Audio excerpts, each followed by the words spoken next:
की क्लास में हम लोग पढ़ने जा रहे हैं अमेजन बेडरॉक। ठीक है, अमेजन बेडरॉक पढ़ने के पहले हम थोड़ा सा कुछ अवेलेबल मॉडल्स जो हैं उनके बारे में हल्का आइडिया लेने की कोशिश करते हैं।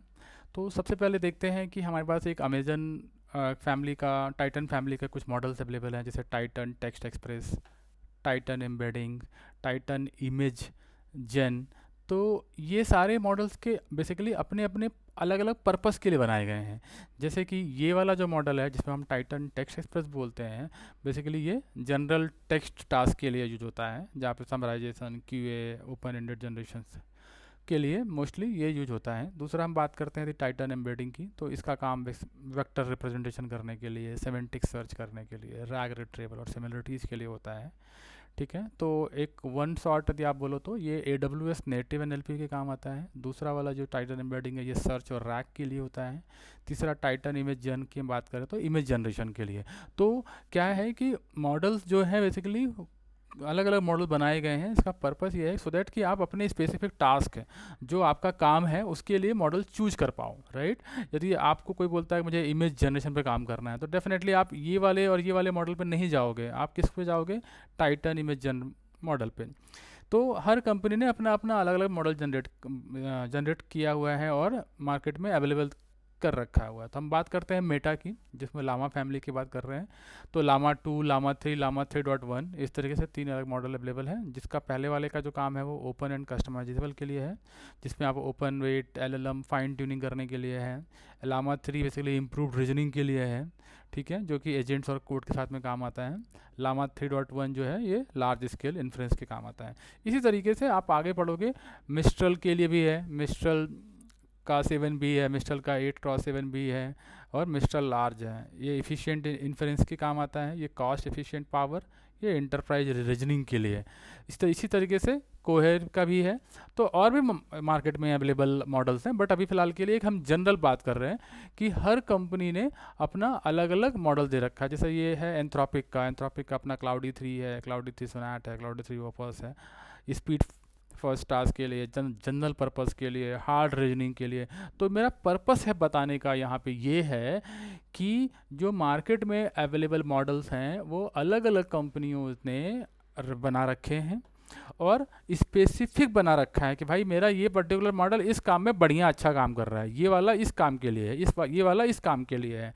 इस तरीके से बना के रखा हुआ है।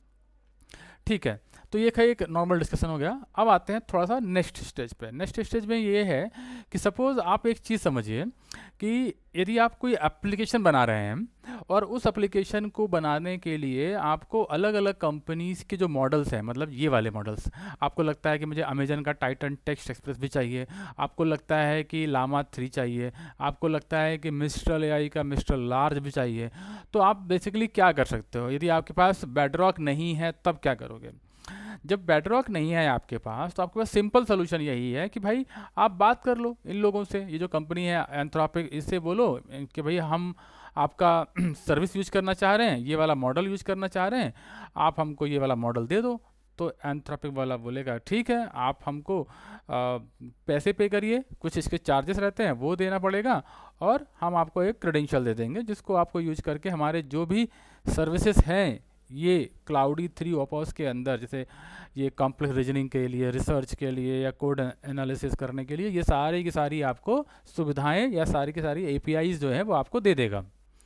बाद में आपको लगता है, रियलाइज होता है कि नहीं मुझे टाइटन का टाइटन टेक्स्ट एक्सप्रेस भी चाहिए, तो आप टाइटन के पास जाओगे, मतलब अमेजन के पास जाओगे, उसको बोलोगे भाई मेरे को ये बड़ा मॉडल एक्सेस करना है, तो अमेजन वाला बोलेगा ठीक है आप हमारी सर्विसेज यूज करिए, ये हम आपको हर महीने अब बिल देंगे, जितना भी आप यूज करोगे हमारा मॉडल्स को, जितना भी बिल आएगा हम आपको बिल देंगे, आप बिल पे कर दीजिए, आप बेहिचक मेरी सारी सर्विसेज यूज करते रहिए। तो ये हो गया एंथ्रोपिक का भी अपना अलग क्रेडेंशियल हो गया, है ना, अलग बिल आएगा, आपको अलग बिल पे करना पड़ेगा। अमेजन का भी सेम स्टेटस है कि आप बिल आएगा, जनरेट होगा, और आपको बिल पे करना पड़ेगा जो भी आप सर्विसेज यूज करते हो। इन फ्यूचर कल को आपको मेटा का ये वाला मॉडल चाहिए या ये वाला, दोनों चाहिए मॉडल, इस तरह के मिस्ट्रल के भी चाहिए। तो सोचिए यहाँ पे प्रॉब्लम क्या आ रहा है कि जितने अलग अलग कंपनियों के पास आप जा रहे हो, सबके लिए अलग यूजर नेम एंड पासवर्ड चाहिए, सबकी अपनी अपनी अलग बिलिंग आएगी मंथ के एंड में, और आपको हर मंथ के एंड में बिल पे करना होगा, राइट। तो प्रॉब्लम क्या है यहाँ पे, आपको कितना सारा ओवरहेड है, ये सारी जानकारी आपको इकट्ठा रखनी पड़ रही है, यूजर नेम पासवर्ड या जो भी इसका टोकन है, प्लस आपको हर महीने मल्टीपल बिल पे करने हैं, एक बिल नहीं पे करना है आपको, मल्टीपल बिल पे करने हैं, राइट।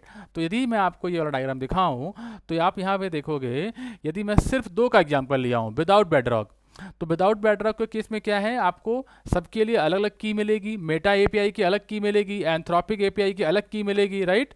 तो बिल भी जनरेट अलग होगा, राइट। जब आपको कीज अलग मिलेगी, अलग अलग कंपनियां आपको की देंगी, उसी तरीके से सेपरेट बिल भी होगा।